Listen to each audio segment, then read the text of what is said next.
Hey, it's Jake, and we're getting ready to talk to one of the most legendary stand-ups of all time. He was also in the Rush Hour movies, in the movie Friday. He's been in great movies like Air and The Silver Linings Playbook. Ladies and gentlemen, please give it up for Chris Tucker. Jake, how you doing? Good, Chris. How are you, man? You are a legend. Man, thank you. I appreciate it, man. I'm doing great. Having a great time on this tour, the Chris Tucker the Legend Tour, man, and coming to your city too. Yeah, man. It's crazy when you think about how long you've actually been doing comedy. I mean, like, you've been in the game for decades now, right? Yeah, I've been doing comedy all my life pretty much, 'cause before I even knew that I was funny, because you're always the last person to know. People say, man, you funny. And you remind me of Eddie Murphy. In high school, they used to say that, and I was most humorous in high school. I hosted the talent shows in high school, got my first joke, and then I realized that's what I wanted to do. Got a little laugh. I said, that's what I want to do the rest of my life.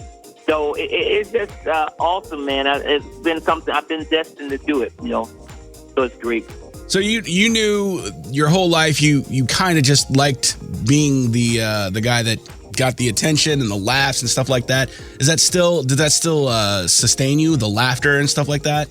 You know what? Yeah, but it just kind of happened, man, because I love watching Eddie Murphy, Richard Pryor, and Stir Crazy in the 80s, and Eddie Murphy and Beverly Hills Cops, and going to the movies. We either did one thing. We went to the high school football game. My sister was a drill team, on the drill team, or we went to the movies on the weekend. And when Eddie Murphy or Richard Pryor was in the movie, we always saw it.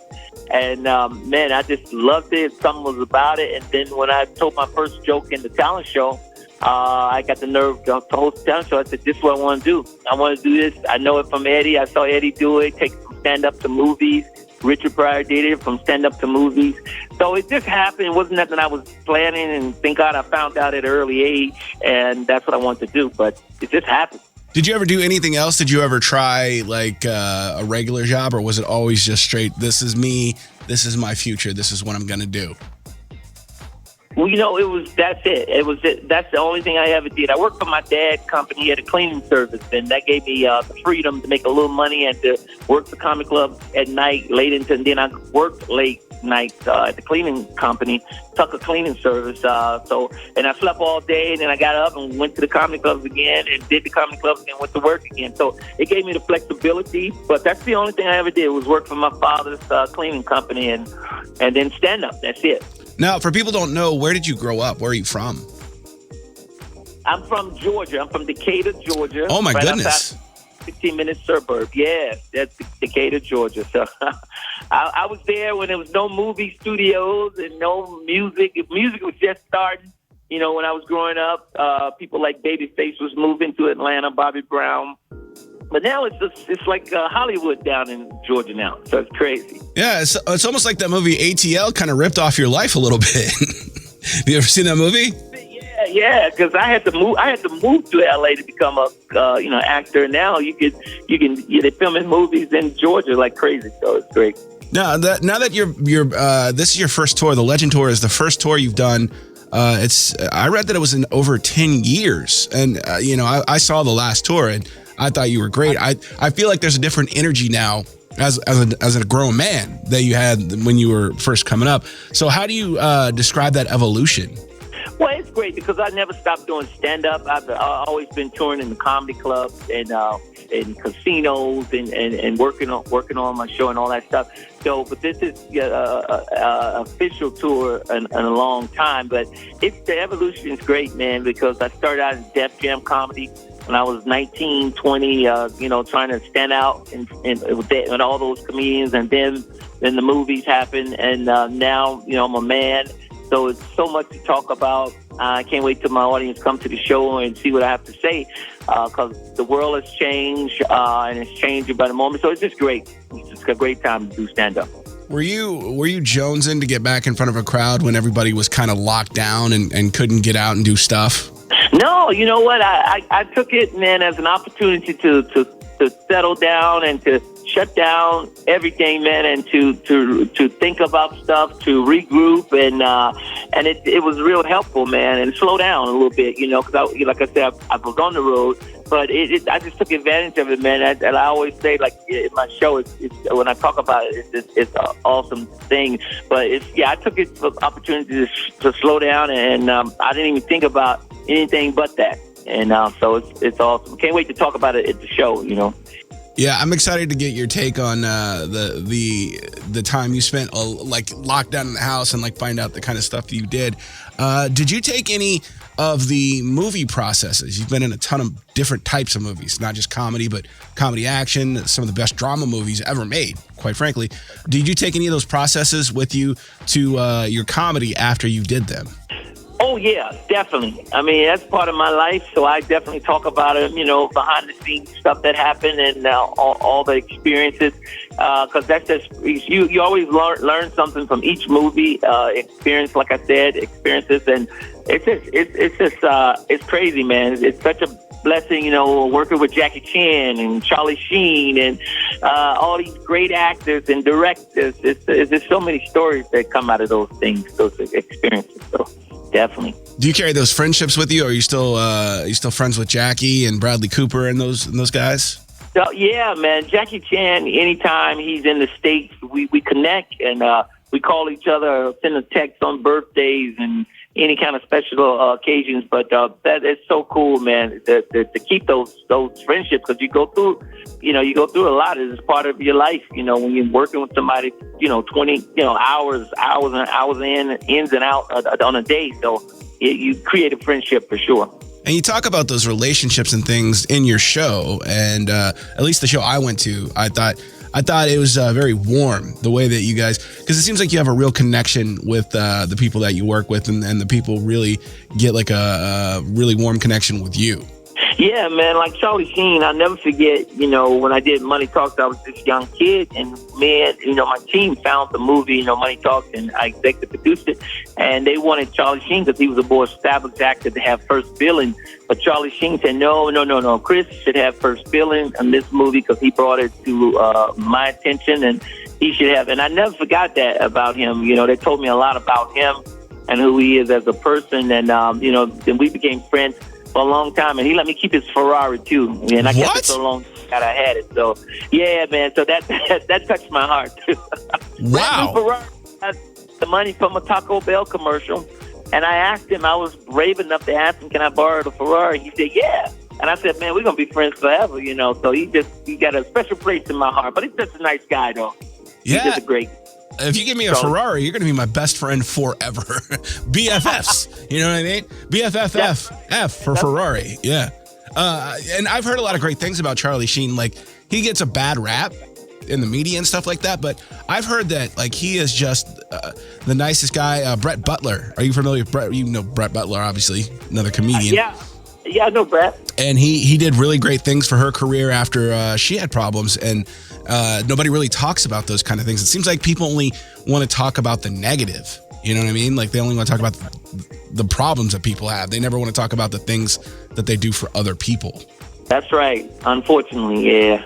And then, you got people like you out here just making people laugh, and that's, you can't put a price tag on that, but for a low price, you can go see you and have a great time and laugh your problems away. That's right, man. It's therapeutic, man, and especially in today's world, we all need it. Me being on stage is healing. Also, telling my stories and what I've been through, what I've come out of, the evolution of me. So, and I know my audience, they're sitting there and letting down their guards, listening to me. So I definitely have, I appreciate that, man, and try to keep them laughing and keep them going, man. Do you ever watch your old stuff, like the old Def Comedy Jam stuff? I do watch it from time to time, just to see where I came from and studying, not much, but I do check it out, man. And it's just fun to watch because see how far I've come from. It's just great. What kind of critique, if you were like to go back in time and talk to young Chris Tucker, what would you say to him as far as anything that you would do different? Not much, man, because, it was just raw talent, I look back and I see this natural ability of just, me just being being involved with a lot of hard work, and enjoying the work, being in the clubs, learning and stuff like that. So I can't say much because that was a great guy. But he knew he was after something, a dream, and went after it and got it, So yeah, I'd like to talk to that guy to tell me something now because he was flooded. Get some advice from your younger self. I love that. That's right. Yeah, that's right. It seems like the difference is, like, I've noticed because Chris, I've been following your career for decades. So watching those old things, you're absolutely right. It's anything you say was funny because of how you could say it. It was funny, and then how you said it makes it extra funny. But now I feel like your craft is so much more honed and more polished. Yeah, that was my whole thing, man. Watching, when I see the older me and shows and all that stuff, I just always, back then, I always wanted to get better and better, always. And that a lot of things I started way back then, and now I'm at that point, man. It's really, really fun to be polished, like you said, and to be able to do whatever I want to do at any time on stage is just great. What do you do to kill time in between sets? Because you're in strange cities all day long. You got not much to do after sound check and stuff like that. What do you do to kind of hang out when you're in a new place? I rest, man. I rest and get ready. It's all about the show when I'm on the road. And I love being on the road because I can just focus on that. And, man, it's just so much great things come out. And if I do have time to get out the day before, I'll, try to go around the city to just get a feel of the city and all that. But the other day, I do the least as possible because it's all about, I can't wait to the show, preparing for the show, and all my energy 100% to the show and to my fans. So, Did you do anything for Halloween? Did you dress up for the show or anything like that? I did, man. I didn't. I chilled out. I chilled out, getting ready for another show here tonight, and just rested up, man. I'm all about the tour, the Chris Tucker the Legend tour. So it's going. I chilled out, but didn't do nothing. Well, that's good. I feel that for sure because I had to take the kid out trick or treating, and it was a pain in the ass. Yeah. So, you ever think about maybe getting together? I interviewed Marlon Wayans not too long ago, and you ever think about doing like a super tour with some of you guys who are now a little bit older and a little bit more, polished and just taking a big, like a stadium tour? That would be huge. Man, that's a possibility. There's so many great comics out there, man, and a lot of them are my friends. So that's definitely a possibility one day to do something like that, and man, just have a lot of fun with it and just create something special. So I'm definitely down and open for something like that. You've also, it's crazy because not only comedy movies, like you have, I think it might be the biggest comedy franchise of all time with the Rush Hour movies, but also you've been in some phenomenal, dramatic movies. Where do you draw on for that kind of energy? Well, it's just life. This life, I think a lot of comedy comes from real experiences, a lot of truth. So I just draw from that, man, my life, and from whatever the role, the movie, whatever it requires. I just try to dig into it and make it my own and make it special. Every project that I do, I just did Air, and I did this movie Air that's on Amazon Prime with Matt Damon, Ben Affleck, Viola Davis, Jason Statham, Chris Messina, and Marlon Wayans. And that I played my friend Howard H. Way. And the role came to me. I didn't even know that it was they were doing a movie about him, and he was in it. His character was in that movie, and I had a lot of research from him, a lot of freedom from Ben Affleck, the director, to do whatever I wanted to do, and it turned out great, man. It turned a lot of fun.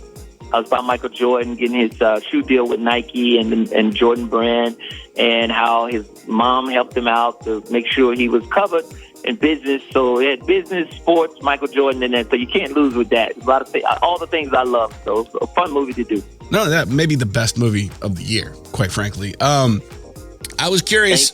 There's a lot of controversy about Hasan Minhaj where they're talking about maybe some of his comedy is exaggerated, which I find ridiculous because most comedy is supposed to be exaggerated. And this made me think of one of your stories from your special on Netflix where you talked about you ate your mother's plate on the way to church. Yeah. Did that really happen? Was it an actual story, or is that a fabrication? You know what? Yes, it did happen in a sense because I've ate a lot of my mom's food and drunk and stole stuff out of the refrigerator growing up. That was like, who did this? And so comedy is just that, man. It's a lot of truth, and you can put it in any kind of form you want.